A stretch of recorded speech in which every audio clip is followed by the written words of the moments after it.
নমস্কার। আয়ুষ্মান কার্ডের সুবিধা কারা কারা পাবেন? আপনার কাছে কোন ধরনের রেশন কার্ড থাকলে আপনি আয়ুষ্মান কার্ডের সুবিধা পাবেন? বা আপনারা অনেকেই আয়ুষ্মান কার্ড বানাতে চাইছেন, কিন্তু বর্তমানে আয়ুষ্মান কার্ড বানানো হচ্ছে না। আপনার কাছে যদি এই ধরনের রেশন কার্ড থেকে থাকে, তাহলে আপনি আয়ুষ্মান কার্ডের সুবিধা পাবেন। তো আয়ুষ্মান কার্ডের জন্য আপনাদের যদি পেতে চান, তাহলে কোন ধরনের রেশন কার্ড আপনার বাড়িতে থাকতে হবে, এবং চ্যানেলকে সাবস্ক্রাইব করে পাশে রাখা বেল নোটিফিকেশনটি অলে প্রেস করে দেবেন। ফেসবুক থেকে দেখলে পেজটিকে অবশ্যই ফলো দিয়ে রাখবেন। পশ্চিমবঙ্গে চালু হতে চলেছে বহু প্রতীক্ষিত আয়ুষ্মান কার্ড। এই আয়ুষ্মান কার্ড যদি আপনারা পেয়ে যান, তাহলে বছরে 5 লক্ষ টাকা অবধি আপনারা সুবিধা পাবেন যে কোনো চিকিৎসা ক্ষেত্রে ব্যবহারের জন্য। চিকিৎসা খাতে ব্যয়ের জন্য 5 লক্ষ টাকা ভারতবর্ষের যে কোনো হসপিটালে আপনারা এই সুবিধা পেয়ে যাবেন। তো তার জন্য আপনাদেরকে বিশেষ কয়েকটি শর্ত পূরণ করতে হবে। শর্তগুলি হলো, তো আমি শর্তগুলি বলে দিচ্ছি, তার আগে দেখে নিন আপনারা এখানে আয়ুষ্মান কার্ডের সুবিধা পাওয়ার জন্য এলিজিবল কিনা। তার জন্য ওই ওয়েবসাইটে চলে আসবেন, যেটা নিয়ে আমি আগেও ভিডিও বানিয়েছি। এখানে এসে ক্যাপচা কোড দিবেন এখানে, এবং মোবাইল নম্বর দিয়ে লগ ইন করবেন। এরপর ভেরিফাই অপশানে ক্লিক করবেন। মোবাইল নম্বরে একটি ওটিপি আসবে, যেটা এখানে বসিয়ে লগ ইন অপশানে ক্লিক করবেন। ওটিপি না আসলে রিসেন্ট ওটিপিতে ক্লিক করে দেবেন। লগ ইন করার পর এই ধরনের ইন্টারফেস আসবে, যেখানে প্রথম স্কিম থাকবে পিএমজেওয়াই। তো আপনি এটাকে পিএমজেওয়াই রাখবেন। এরপরে স্টেট আপনাকে সিলেক্ট করতে হবে। এখানে প্রত্যেকটি স্টেট রয়েছে, তো আমি ওয়েস্ট বেঙ্গল সিলেক্ট করে নিলাম। এরপরে এখানে সাব স্কিম রয়েছে পিএমজেওয়াই, এটাই রাখবেন। আপনার ডিস্ট্রিক্ট, অর্থাৎ ডিস্ট্রিক্ট এখান থেকে সিলেক্ট করে নেবেন আপনি। এরপরে সার্চ বাই, এখানে সার্চে আপনি আধার নম্বর দিতে পারেন, বা ফ্যামিলি আইডি থেকে থাকলে দিতে পারেন, পিএমজেওয়াই কার্ড নম্বর থাকলে দিতে পারেন। তো আমি আধার নম্বর দিয়ে সার্চ করব। এরপর দেখুন আধার নম্বর দেওয়ার জায়গা রয়েছে, কিন্তু ক্যাপচা কোড দেওয়ার জায়গা থাকবে না এখানে, কারণ বর্তমানে এই ওয়েবসাইটে আপনারা যদি পশ্চিমবঙ্গের বাসিন্দা হন, তাহলে আবেদন করতে পারবেন না বা দেখতে পারবেন না। ক্যাপচা এখানে লোড নেবে না। তো আমি জানিয়ে দিচ্ছি আয়ুষ্মান কার্ডের জন্য কি কি যোগ্যতা থাকলে আপনি কার্ডটি সহজেই পেতে পারবেন। পশ্চিমবঙ্গে নতুন সরকার গঠনের পরপরই রাজ্যের স্বাস্থ্য পরিষেবায় বড় রদবদলের প্রস্তুতি শুরু হয়ে গেছে। এবার বাংলায় আনুষ্ঠানিকভাবে চালু কেন্দ্রের ফ্ল্যাগশিপ স্বাস্থ্য বীমা প্রকল্প আয়ুষ্মান ভারত। তবে সবচেয়ে বড় খবর হলো, পশ্চিমবঙ্গের নিজস্ব স্বাস্থ্য প্রকল্প স্বাস্থ্যসাথীর আওতায় থাকা কোটি কোটি পরিবারকেও এবার গিয়ে কেন্দ্রের মেগা স্বাস্থ্য বীমার আওতায় নিয়ে আসার পরিকল্পনা করা হচ্ছে।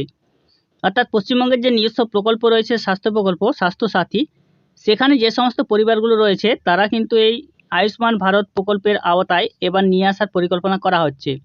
সরকারি সূত্রে খবর, নতুন রূপরেখায় রাজ্যের প্রায় 1.43 কোটি দরিদ্র পরিবার, প্রবীণ নাগরিক এবং প্রথম সারির করোনা যোদ্ধারা সরাসরি কেন্দ্রের এই প্রকল্পের সুবিধা পাবেন। অর্থাৎ এই প্রকল্পের সুবিধা পাবেন তারাই যারা রাজ্যের 1.43 কোটি দরিদ্র পরিবার রয়েছেন, প্রবীণ নাগরিক রয়েছেন, প্রথম সারির যারা করোনা যোদ্ধা রয়েছেন, তারা এই প্রকল্পের সুবিধা পাবেন। অন্যদিকে বর্তমানে 2.45 কোটি পরিবার স্বাস্থ্যসাথী কার্ডের সুবিধা ভোগ করছেন, যাদের পর্যায়ক্রমে আয়ুষ্মান ভারতের পোর্টালের সঙ্গে যুক্ত করা হবে। এই বাড়তি উপভোক্তার বীমার প্রিমিয়ামের সম্পূর্ণ খরচ বহন করবে নবগঠিত রাজ্য সরকার। অর্থাৎ নতুন যে রাজ্য সরকার গঠিত হয়েছে, তারা এই প্রিমিয়ামগুলো সম্পূর্ণরূপে বহন করে চলবে। সাধারণত সামাজিক ও অর্থনৈতিক জাতিসুমারি 2011 জনভিত্তিতে দেশের সবচেয়ে দরিদ্র 40% মানুষ, 70 বছর বা তার বেশি বয়সী প্রবীণ নাগরিক এবং আশা অঙ্গনওয়াড়ি কর্মীদের এই প্রকল্পের সুবিধা দেওয়া হয়। এক্ষেত্রে নিয়ম অনুযায়ী বিমার প্রিমিয়ামের 60% দেয় কেন্দ্র, 40% দেয় রাজ্য সরকার। তবে বাংলার ক্ষেত্রে সর্বজনীন স্বাস্থ্য বীমা নিশ্চিত করতে বাকি অধিবাসীদের প্রিমিয়ামের শতভাগ খরচ রাজ্য নিজেই দেবে। এর ফলে পশ্চিমবঙ্গের সাধারণ মানুষ দেশ জুড়ে আয়ুষ্মান ভারতের আওতাভুক্ত 36,000-এর বেশি তালিকাভুক্ত হাসপাতালে চিকিৎসার পোর্টেবিলিটির সুবিধা পাবেন। অর্থাৎ বর্তমানে রাজ্য সরকার যে নিজস্ব স্বাস্থ্য বীমা রয়েছে, সেটা বাদ দিয়ে এই নতুন আয়ুষ্মান কার্ড কিন্তু চালু করা হবে, যেখানে প্রিমিয়ামের 60% দেবে কেন্দ্র, 40% দেবে রাজ্য। এবং এর ফলে দেশে যে 36,000-এরও বেশি তালিকাভুক্ত হসপিটাল এর ক্যাটাগরিতে রয়েছেন, তারা সেখানে গেলে সুবিধা পাবেন। বাংলার রেশন বা অন্য কার্ডধারী রোগী অন্য রাজ্যে গিয়ে বিনামূল্যে 5 লক্ষ টাকা পর্যন্ত ক্যাশলেস চিকিৎসার সুযোগ পাবেন। ইতিমধ্যেই নবগঠিত স্টেট হেলথ অথরিটি বা রাজ্যের স্বাস্থ্য দপ্তর জাতীয় পোর্টালে রোগীদের এবং হাসপাতালের তথ্য আপলোড করার প্রক্রিয়া শুরু করে দিয়েছে। অন্যদিকে প্রতিবেশী রাজ্য উত্তরপ্রদেশেও এই কার্ড তৈরির প্রক্রিয়াকে গতিশীল করতে গ্রাম পঞ্চায়েত ও ব্লক স্তরে বিশেষ স্বাস্থ্য শিবিরের আয়োজন করা হচ্ছে। এবার উপভোক্তারা বাড়িতে বসেই অনলাইনের মাধ্যমে বিনামূল্যে এই কার্ডের জন্য আবেদন করতে পারছেন। এর জন্য কেন্দ্রের নির্দিষ্ট পোর্টালে গিয়ে নিজেদের রাজ্য জেলা প্রয়োজনীয় রেশন কার্ডের উপযুক্ত নথির নম্বর দিয়ে সহজে আবেদন করা সম্ভব, যেটা আমি আগে দেখালাম। আবেদন প্রক্রিয়া সম্পন্ন হলে পরিবারের কার কার্ড তৈরি হয়েছে সেই তথ্য স্ক্রিনে দেখা যাচ্ছে।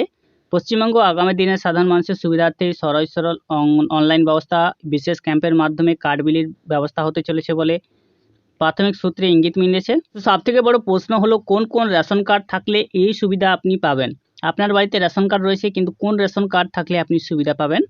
রাজ্য সরকারের নির্দেশিকা অনুযায়ী ডিজিটাল রেশন কার্ডে কিছু ক্যাটাগরির উপভোক্তারা এই আয়ুষ্মান স্বাস্থ্য বীমার সুবিধা পাওয়ার যোগ্য বলে বিবেচিত হয়েছেন।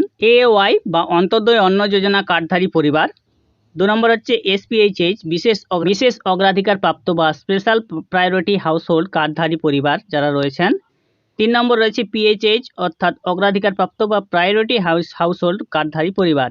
এই 3 ক্যাটাগরির রেশন কার্ডধারী যদি থাকেন, এওয়াই, এসপিএইচএইচ এবং পিএইচএইচ, 3 কার্ডধারী যে রেশন আপনার থেকে থাকে, এই 3টি কার্ডের মধ্যে একটি, তাহলে আপনি অবশ্যই পাবেন আপনার আয়ুষ্মান কার্ডটি। এবার রাজ্যের কোন কোন নামী হাসপাতালে চিকিৎসা মিলবে রাজ্যের বাইরে। চেন্নাই ও কলকাতার সমস্ত অ্যাপোলো হসপিটালস, ক্যান্সার চিকিৎসার জন্য বিখ্যাত টাটা ক্যান্সার কেয়ার, তামিলনাড়ুর বিখ্যাত ক্রিশ্চিয়ান মেডিকেল কলেজ বা সিএমসি ভেলোর, নয়াদিল্লির শীর্ষস্থানীয় সমস্ত সরকারি বেসরকারি হসপিটাল, চেন্নাইয়ের বড় বড় মাল্টি স্পেশালিটি হাসপাতাল, হায়দ্রাবাদের শঙ্কর নেত্রালয়, দেশের প্রথম সারির লিভার ও গ্যাস্ট্রোএন্টারোলজি হাসপাতালগুলি,